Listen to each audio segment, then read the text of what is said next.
Kenya joined the rest of the world today in celebrating International Women's Day. The world comes together to honor the achievements of women and accelerate gender parity. Our reporter Alice Diana interviewed two women, one from the pension industry and the other from the civil society sector, on their achievements and challenges, and prepared us the following report. Happy Women's Day. Women in leadership achieving an equal future in a COVID-19 world was the theme for this year's International Women's Day, a day set aside to celebrate women's success while highlighting the problems they encounter in their day-to-day life as well as in the professional environment. Regina Opondo is a woman who wears many hats and has served in many leadership positions, including being the chair of the Elections Observation Group, ELOG. I serve in justice and peace work in several contexts, so within organizations, but also just generally advancing justice and peace in Kenya and the world. I currently work at Konkui Design Initiative, which is an urban planning and community development NGO based here in Kenya, serving underserved and under-resourced communities to access productive public spaces. I also serve in the leadership of several civil society networks. Among the milestones Regina has been able to achieve in her career is to support the mission of the Elections Observation Group and getting the Public Benefit Organization's PBO Act operationalized. Some of the achievements have been in terms of being able to support the mission of the Elections Observation Group, for example, towards becoming a permanent citizen-driven elections observation platform, which last year celebrated 10 years. I wasn't a founder, but at least I have pushed it a little bit more from where the founders have left it. The 41-year-old has worked for over 15 years as a justice and peace worker.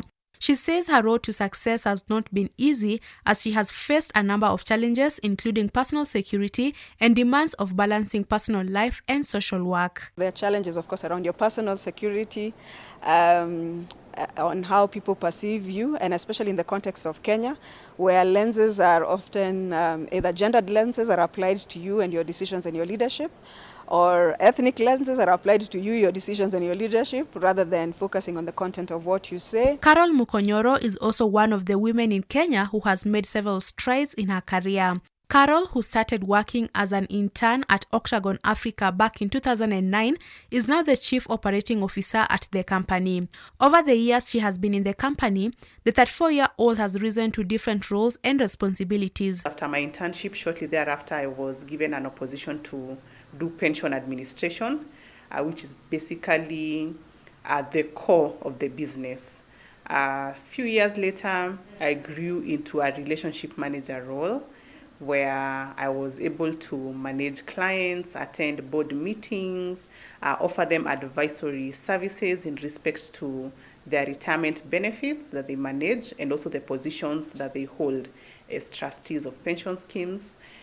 Something that I really loved to do. Some of the challenges Carol has encountered in her career include not being given an opportunity to be heard as a woman and also trying to balance between work and personal life. At times, it is perceived generally in the society that possibly men know more, or they understand more, or they can explain things better.